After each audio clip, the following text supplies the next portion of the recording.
Hello everybody, my name is Tiffany Allen and I'll be talking about PFAS, invisible toxins and everything and their health impacts.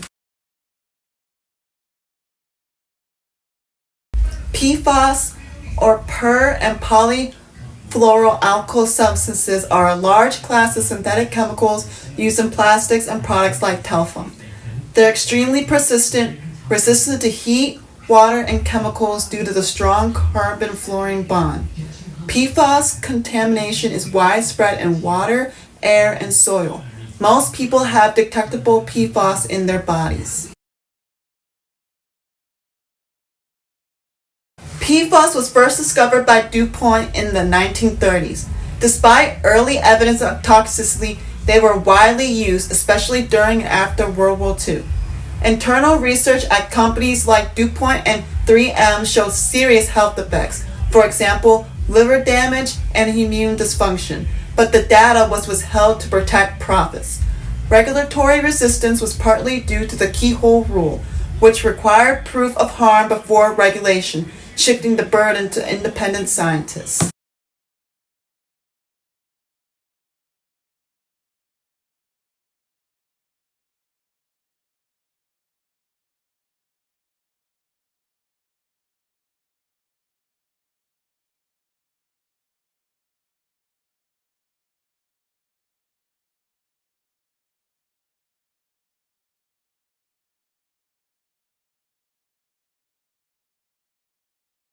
Primary exposure routes include drinking water, food packaging, consumer products, and inhalation.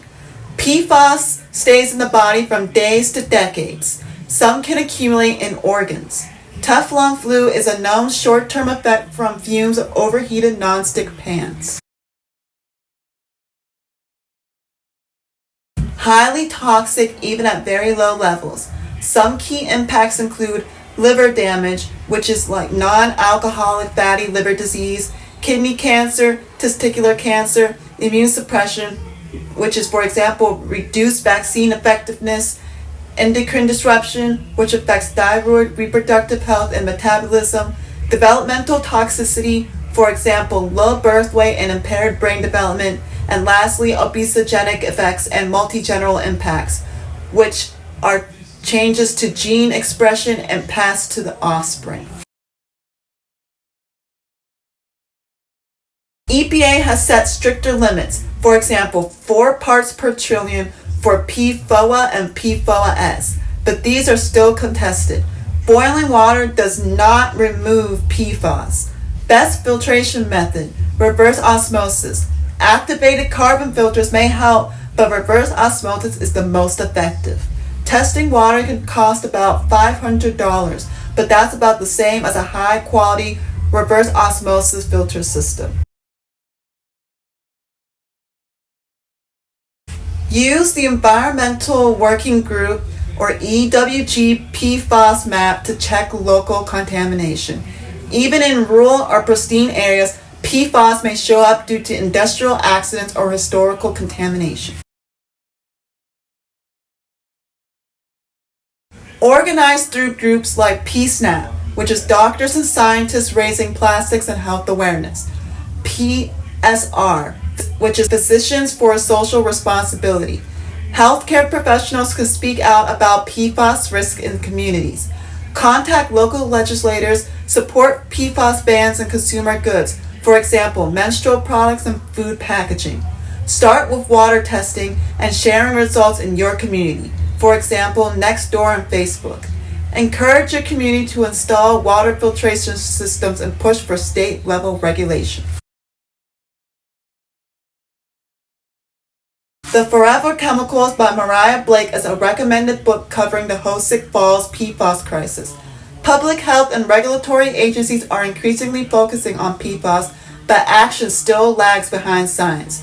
There is no safe level of PFAS or lead exposure.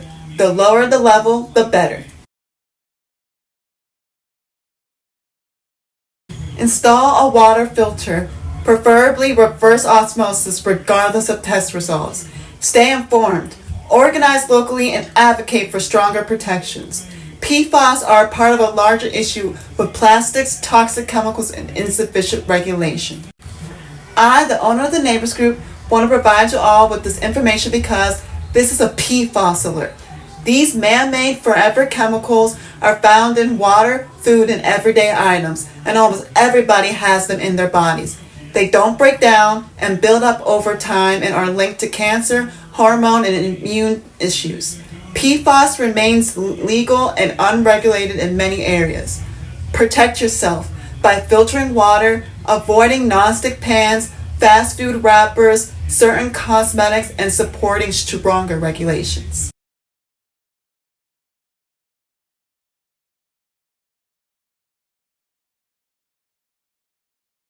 Thank you.